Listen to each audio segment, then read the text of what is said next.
जय हिंद साथियों, कैसे हैं आप लोग। आई होप के आप लोग अच्छे होंगे। आपकी जो स्टडी चलेगी बहुत ही बेहतरीन चलेगी। तो आज के सेशन में बात करने वाले हैं क्लास 12 के बायोलॉजी के चैप्टर 4 का ऑब्जेक्टिव क्वेश्चन। याद रखिएगा, कल के क्लास में हमने चैप्टर 3 देखा था और चैप्टर 3 का सारा ऑब्जेक्टिव क्वेश्चन हमने देख चुका था, ठीक है ना। अगर आप लोग नहीं देखे हैं तो देखने का प्रयास कीजिएगा, क्योंकि बहुत इंपॉर्टेंट क्वेश्चन हमने कल के क्लास में देखा, ठीक है ना। तो आज जो है चैप्टर 4 का बात करेंगे और चैप्टर 4 का जो नाम है जनन स्वस्थ है, यानी रिप्रोडक्शन ऑफ हेल्थ होगा, ठीक है ना। याद रखिएगा, इससे काफी सारे प्रश्न आता है आपके एग्जाम में, तो आपको जो है हर एक हाल में हर एक स्थिति में सारे प्रश्नों को इसमें का याद रखना है, ठीक है ना। तो हम अपने क्वेश्चन की तरफ बढ़ेंगे। इससे पहले क्लास को लाइक नहीं किया और चैनल को सब्सक्राइब नहीं किया तो सारे बच्चे कर लीजिए, ठीक है ना। और 1 नंबर प्रश्न देखिए ना मेरे प्यारे छात्रों, क्या कह रहा है ना, इनमें से कौन जनसंख्या नियंत्रण का प्राकृतिक उपाय है। कह रहा है ना, इनमें से जो कौन है वो जनसंख्या प्राकृतिक उपाय होता है नियंत्रण करने का, ठीक है ना। तो याद रखिएगा, शिकार भी होता है, परजीविता भी होता है। इसका मतलब ए और बी दोनों हो जाएगा, ऑप्शन सी वाला सही होगा, ठीक है ना।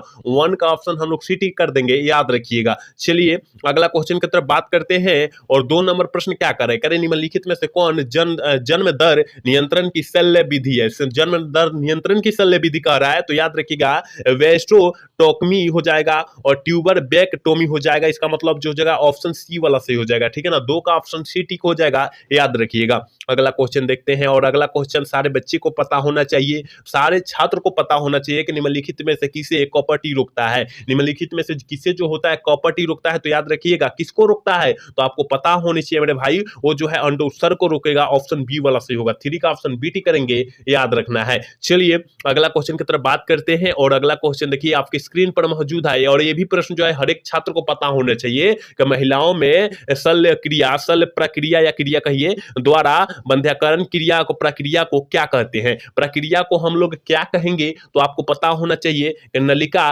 उच्छेदन कहेंगे। ऑप्शन ए वाला सही होगा, ठीक है ना। इस चैप्टर से बहुत सारा क्वेश्चन आता है आपके एग्जाम में, इस चैप्टर से बहुत सारा क्वेश्चन आता है, तो आपको याद रखना अति आवश्यक है, ठीक है। चलिए अगला क्वेश्चन देखिए मौजूद है आपके स्क्रीन पर।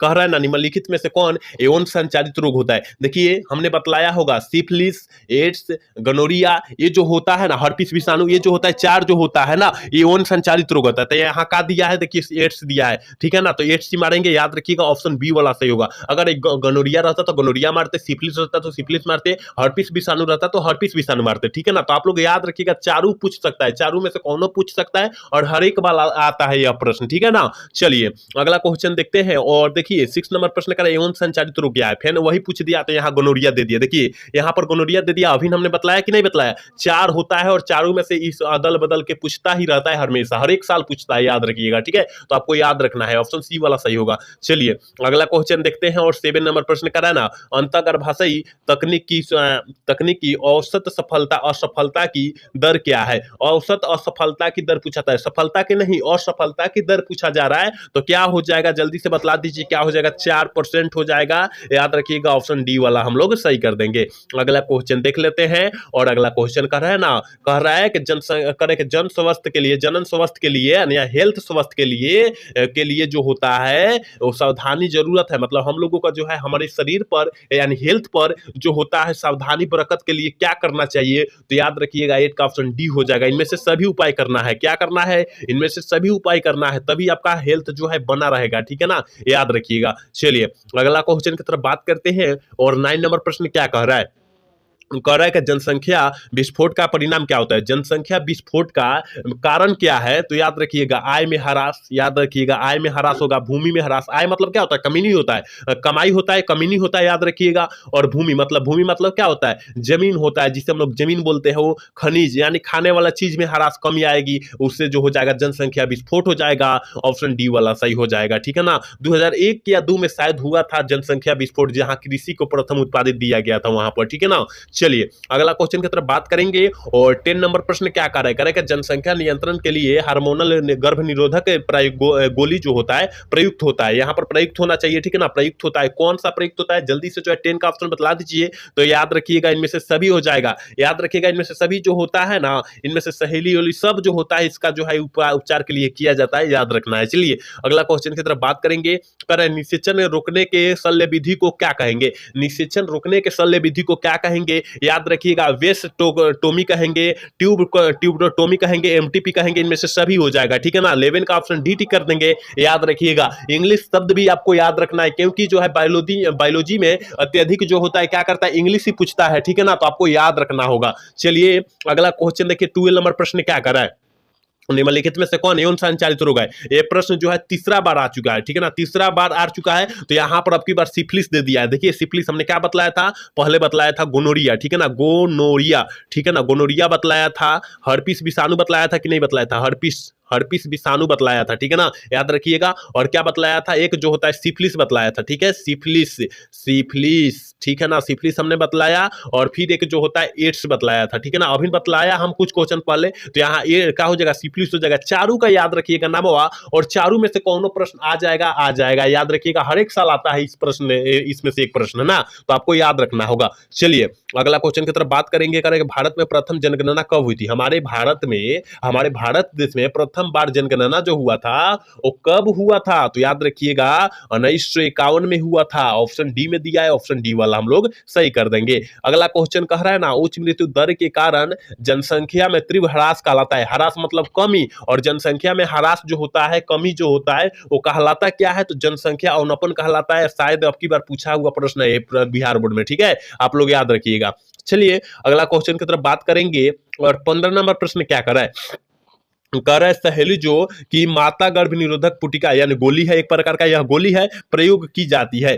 कब प्रयोग की जाती है, तो याद रखिएगा सप्ताही प्रयोग की जाती है। ऑप्शन बी वाला सही कर देंगे, 15 का ऑप्शन बी हो जाएगा, याद रखिएगा। अगला क्वेश्चन की तरफ बात करेंगे, और 16 नंबर प्रश्न बहुत इंपॉर्टेंट क्वेश्चन है, और आपके एग्जाम में बहुत बार प्रश्न आया हुआ है, याद रखिएगा। कह रहा है कि RU 486 दवा प्रयोग की जाती है, किसमें की जाती है, RU और 486 दवा जो होता है किस रोग में जो है हम लोग प्रयोग करते हैं इसका, ठीक है ना, तो याद रखिएगा गर्भपात कारक के रूप में करते हैं। ऑप्शन सी वाला ही सही होगा। चलिए अगला क्वेश्चन की तरफ बात करते हैं, और 17 नंबर प्रश्न क्या कर रहा है, करे के प्रथम मानव जनसंख्या विस्फोट का कारण क्या हुआ था। देखिए हम यही बोले थे, हमने यही बतलाया, कृषि प्रथम बार शायद 2001 या 2 में हुआ था, हमें उतना याद नहीं है, लेकिन हुआ था, और वह कृषि के कारण हुआ था, ठीक है ना, ऑप्शन ए वाला सही होगा, 17 का ऑप्शन ए वाला सही होगा, याद रखिएगा। चलिए अगला क्वेश्चन कह रहा है ना, कर रहा है मादा में मुखीय गर्भ निरोधक गोली किसे रोकती है, किसको रोकेगी, जल्दी से बतला दीजिए। तो याद रखिएगा यह जो है ना, क्या मादा में मुखीय गर्भ निरोधक गोली जो है अंड उत्सर्ज को रोकेगी, ठीक है, सॉरी ऑप्शन डी वाला सही होगा, ठीक है, यहाँ पर दिया है ऑप्शन डी वाला करेक्ट होगा, ऑप्शन ए वाला नहीं होगा, ठीक है ना,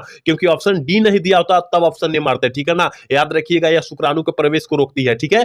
चलिए अगला क्वेश्चन की तरफ बात करेंगे, और 19 नंबर प्रश्न क्या करे कि जन्म नियंत्रण की सर्वाधिक उपयुक्त विधि क्या होती है। जन्म नियंत्रण की सर्वाधिक उपयुक्त विधि जो होती है वो क्या होती है मेरे प्यारे छात्रों, तो याद रखिएगा बंध्याकरण होती है, जिसे हम लोग नसबंदी के नाम से भी जानते हैं, याद रखिएगा। चलिए अगला क्वेश्चन की तरफ बात करते हैं, और सारे क्वेश्चन हम लोग देखेंगे, और जितना इंपॉर्टेंट क्वेश्चन है वो आपको अच्छे तरीके से बतला देंगे। चलिए कह रहा है ना, केंद्रीय औषधि अनुसंधान स्थान द्वारा कौन सी गर्भ निरोधक गोली तैयार की गई है, कौन की गई है, जल्दी से जो है 20 का ऑप्शन बतला दीजिए क्या हो जाएगा, तो सहेली की तैयार की गई है, ठीक है, ऑप्शन जो हो जाएगा क्या हो जाएगा, सी वाला सही होगा, ठीक है, 20 का ऑप्शन सी टिक करेंगे, याद रखिएगा। अगला क्वेश्चन की तरफ बात करेंगे, और 21 नंबर प्रश्न क्या करें निम्नलिखित में से कौन सी जन्म नियंत्रण की प्रयुक्त विधि है, नहीं है, प्रयुक्त विधि नहीं है, यहाँ पूछा जा रहा है नहीं है पूछा जा रहा है, ठीक है, याद रखिएगा, वो जो है वासोटोमी है, ऑप्शन सी वाला सही होगा, ठीक है ना। 21 का प्रश्न जो हो जाएगा सी हो जाएगा, याद रखिएगा। अगला क्वेश्चन की तरफ बात करेंगे, और देखिए 22 नंबर प्रश्न क्या कर रहा है, जनसंख्या का अध्ययन जो होता है क्या कहलाता है, बहुत इंपॉर्टेंट है, और आपके जो है हर एक साल यह प्रश्न जो है आपके एग्जाम में पूछा गया है, याद रखिएगा, केवल 24 और 25 को छोड़कर, नहीं तो हर एक साल पूछा गया है यह प्रश्न, ठीक है ना, याद रखिएगा। जनसंख्या अध्ययन की विधि को हम लोग क्या कहते हैं, तो डेमोग्राफी कहते हैं, ऑप्शन डी वाला सही होगा, याद रखना है। चलिए 23 नंबर प्रश्न क्या करें, संतानोत्पत्ति नियंत्रण के क्या उपाय है, संतानोत्पत्ति नियंत्रण का उपाय जो है वो क्या है, तो याद रखिएगा वह जो है ना हार्मोनल विधि, प्राकृतिक विधि, यांत्रिक विधि, इनमें से सभी हो जाएगा, ऑप्शन डी वाला जो बच्चा टिक करा बिल्कुल सही होगा, याद रखिएगा। अगला क्वेश्चन की तरफ बात करेंगे, और 24 नंबर प्रश्न क्या करे प्रखनली शिशु के संबंध में सत्य है, प्रखनली शिशु के संबंध में जो होता है कौन सा संबंध जो होता है सत्य होता है, ठीक है ना, याद रखिएगा, सही होता है, तो याद रखिएगा 24 का ऑप्शन सी वाला सही होगा, ठीक है ना, ऑप्शन सी वाला सही होगा, याद रखिएगा। इस चैप्टर से जितना ऑब्जेक्टिव क्वेश्चन होगा वो सारे ऑब्जेक्टिव क्वेश्चन आपके बीच रहेगा इसमें, ठीक है। चलिए अगला क्वेश्चन की तरफ बात करते हैं, और 25 नंबर प्रश्न क्या कर रहा है, कह रहा है प्रखनली शिशु का शिशु वह तकनीक है जिसमें क्या होता है। यह प्रश्न शायद यही था। 24 नंबर प्रश्न शायद यही था। यहाँ पर नहीं, प्रखनली शिशु ये नहीं, यह नहीं था, अलग अलग है, ठीक है ना, दोनों अलग अलग है, याद रखिएगा। 25 और 24 दोनों अलग अलग है क्वेश्चन, ठीक है ना। वहां पर उपाय पूछा जा रहा है, संबंध में पूछा जा रहा है, सत्य कौन है। यहाँ प्रखनली तकनीक पूछा जा रहा है, प्रखनली में शिशु में, नली के शिशु में जो है तकनीक की बात किया जा रहा है, ठीक है। तो 25 का ऑप्शन बी होगा, ठीक है ना, याद रखिएगा, ऑप्शन बी वाला सही कर देंगे। अगला क्वेश्चन की तरफ बात करेंगे। और 26 नंबर प्रश्न क्या करे, निम्नलिखित में से कौन हार्मोन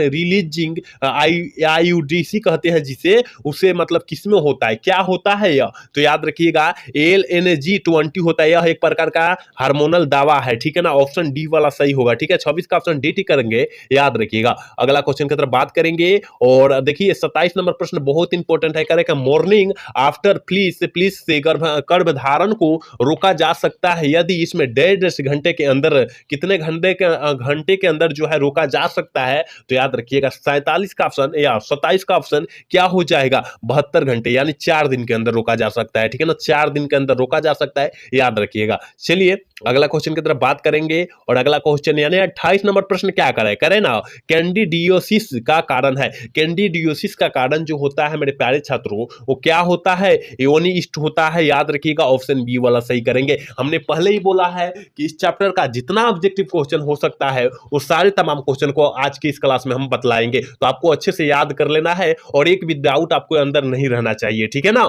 चलिए अगला क्वेश्चन की तरफ बात करते हैं। और 29 नंबर प्रश्न क्या कह रहा है ना, नर में एंड्रोपल्स किसके समतुल्य होता है, किसके जो होता है समतुल्य होता है, जल्दी से जो है 29 का ऑप्शन बतला दीजिए क्या हो जाएगा, याद रखिएगा, फीमेल मैन पोल्स के कारण होता है, ऑप्शन बी वाला सही हो जाएगा। 29 का ऑप्शन हम लोग वेट कर देंगे, याद रखना है। अगला क्वेश्चन की तरफ बात करते हैं मेरे प्यारे छात्रों, कह रहा है ना सिफिलिस के कारण सबसे प्रयुक्त जांच होता है। सिफिलिस के लिए सबसे प्रयुक्त जांच जो होता है किसके द्वारा होता है, किससे होता है, याद रखिएगा, VDRL से होता है, याद रखिएगा। आप लोग अच्छे से याद रखिएगा इस सारे प्रश्नों को, क्योंकि आपके एग्जाम में यहां से काफी सारे प्रश्न आएगा, याद रखना है। चलिए अगला क्वेश्चन की तरफ बात करते हैं। और 31 नंबर प्रश्न क्या करे कि जन्म दर नियंत्रण के लिए कौन सी रासायनिक विधि उपयोग में लाई जाती है, कौन सी रासायनिक विधि जो होती है उपयोग में लाई जाती है, जेलिक्रम कहा जाता है उसे, क्या कहते हैं, जेलिक्रीम कहते हैं, ऑप्शन सी वाला करेक्ट होगा, याद रखिएगा। अगला क्वेश्चन की तरफ बात करते हैं। और 32 नंबर क्वेश्चन का आंसर सारे छात्र को पता होनी चाहिए कि निम्नलिखित में से कौन सी यांत्रिक तकनीक है जो गर्भधारण को रोकने के लिए तथा आईयूडीसी को जो है के लिए प्रयुक्त किया जाता है। जल्दी से जो है 32 का ऑप्शन बतला दीजिए क्या हो जाएगा, कॉपर टी, जिसे हम लोग कहते हैं निषेचन को रोक देना, वही करता है, याद रखिएगा, ऑप्शन ए वाला बिल्कुल सही होगा, याद रखना है। एक बार सारे बच्चे क्लास को लाइक कर लेंगे, जितने भी बच्चे मेरे क्लास को देख रहे हैं वो सारे बच्चे क्लास को लाइक कर लेंगे। कह रहे हैं निम्नलिखित में से कौन सी यांत्रिक तकनीक ग्रीवा के ऊपर गर्भाशय के लिए लाया जाता है, गर्भधारण के लिए लाया जाता है, कौन लाया जाता है, जल्दी से जो है 33 का ऑप्शन बतला दीजिए क्या हो जाएगा, डायफ्राम, याद रखिएगा, ये भी बहुत इंपॉर्टेंट है और आपके एग्जाम में आने का संभावना है, ठीक है, याद रखिएगा। चलिए अगला क्वेश्चन 34 नंबर प्रश्न करें कि गर्भ निरोधक गोली में निहित प्रोजेस्टेरोन में से क्या तात्पर्य है, क्या तात्पर्य है, जल्दी से जो है ना 34 का ऑप्शन बतला दीजिए क्या हो जाएगा, अंडोत्सर्ज को रोक देना, याद रखिएगा, फर्टिलाइजेशन को जिसे हम लोग कहते हैं रोक देना, ऑप्शन ए वाला सही हो जाएगा। चलिए अगला क्वेश्चन देखते हैं। और 35 नंबर प्रश्न कह रहा है ना, एक गर्भ निरोधक गोली अंडोत्सर्जन को किस प्रकार से रोकता है, किस प्रकार से रोकता है, और यह हर एक छात्र को पता होना चाहिए, FSH एवं LH को रोकता है, ऑप्शन बी वाला सही होगा। और आप 2 चैप्टर 1 चैप्टर 3 चैप्टर पढ़े होंगे, सारे में क्वेश्चन आया होगा, अगर नहीं देखे तो देखने का प्रयास कीजिएगा सारे बच्चे, ठीक है ना। अगर 1 चैप्टर के 2 चैप्टर के 3 चैप्टर के 4 चैप्टर का, अभी तो 4 चैप्टर की बात हो रही है, लेकिन 4 चैप्टर आप लोग देखकर और आप लोग 3 2 नहीं देखे तो देखने का प्रयास कीजिएगा, ठीक है। चलिए अगला क्वेश्चन की तरफ बात करते हैं। और 36 नंबर प्रश्न बहुत क्वेश्चन खास है, हमने बतलाया था शॉर्ट में PCR बोला जाता है, इसको जो है शॉर्ट में PCR बोला जाता है, पोलीमरेसिस चेन रिएक्शन, जिसे हम लोग PCR कहते हैं, किसकी जांच के लिए प्रयुक्त किया जाता है, किसकी जांच के लिए प्रयुक्त किया जाता है, जेंटिल हर्पेस, ठीक है ना, ऑप्शन ए वाला सही होगा, बिल्कुल सही होगा, याद रखिएगा। चलिए अगला क्वेश्चन की तरफ बात करते हैं। और 37 नंबर प्रश्न आपकी स्क्रीन पर मौजूद है। कह रहा है कि जेनो रोइया क्या है? जेनो रोइया जो होता है वो क्या होता है? तो आपको पता होना चाहिए, वह जो है बैक्टीरियल रोग होता है, योनि रोग होता है, एसटीडी रोग होता है। ऑप्शन जो हो जाएगा डी हो जाएगा। यह एक प्रकार का विषाणु है, आप लोग बोल सकते हैं यह एक प्रकार का विषाणु जनित रोग है, बोल सकते हैं। ठीक है, चलिए अगला क्वेश्चन 38 नंबर प्रश्न क्या करे? करे कि अवरोधक तकनीक का प्रयोग जन्म दर के नियंत्रण के लिए कौन सा है? जन्म दर के नियंत्रण के लिए कौन सा है? तो इनमें से सभी है, याद रखिएगा, इनमें से सभी है, एक भी नहीं छूटेगा, इनमें से सभी है, याद रखिएगा। चलिए अगला क्वेश्चन की तरफ बात करते हैं। 39 नंबर प्रश्न क्या कर रहा है? शरीर के किस हिस्से के शुक्राणुनाशक द्वारा शुक्राणु को मारा जाता है? किस हिस्सा से मारा जाता है? तो याद रखिएगा 39 का ऑप्शन डी हो जाएगा। याद रखिएगा क्या हो जाएगा? योनि और फेलोपियन ट्यूब से मारा जाता है। ऑप्शन जो हो जाएगा डी वाला हम लोग सही कर देंगे, याद रखिएगा। सॉरी, अब ग्रीवा से ना, ग्रीवा से मारा जाता है, ठीक है ना। ग्रीवा जो होता है एक प्रकार का कीड़ा होता है, इससे मारा जाता है। ऑप्शन डी वाला सही होगा, ठीक है। चलिए इस चैप्टर का लास्ट क्वेश्चन यानी 40 नंबर प्रश्न है, और इस प्रश्न का आंसर सारे बच्चे जल्दी जल्दी करेंगे। क्या होगा जल्दी से बतला दीजिए, इसका आंसर क्या हो जाएगा? क्या कह रहा है? कह रहा है ना, कह रहा है कि जोनोफोरोइज एवं सिफिलिस कहाँ सबसे अधिक पाया जाता है? सिफिलिस जो होता है सबसे अधिक जो होता है कहाँ पर पाया जाता है? तो पूरे विश्व में पाए जाएंगे, पूरे वर्ल्ड में पाए जाएंगे। याद रखिएगा ऑप्शन सी वाला करेक्ट होगा। 40 का ऑप्शन सी टिक करेंगे। तो इस चैप्टर का जो है 40 क्वेश्चन ही था, और जितना ऑब्जेक्टिव क्वेश्चन था अच्छे से बतलाने का प्रयास किए हैं आप लोग। अच्छे से याद कर लीजिएगा सारे क्वेश्चन को, ठीक है ना। अगर आप ये 1 चैप्टर 2 चैप्टर 3 चैप्टर नहीं देखे तो देखने का प्रयास कीजिएगा, क्योंकि वो जो ऑलरेडी हो चुका है, 2-3 दिन पहले हो चुका है, सारी क्लास हो चुका है, ठीक है। तो आप लोग देखने का प्रयास कीजिएगा और सारे ऑब्जेक्टिव क्वेश्चन याद करने का प्रयास कीजिएगा। तो आज का क्लास कैसा लगा? अगर अच्छा लगा होगा तो चैनल को सब्सक्राइब और लाइक करना भूलिएगा। जय हिंद, जय भारत। मिलते हैं अगला सेशन में।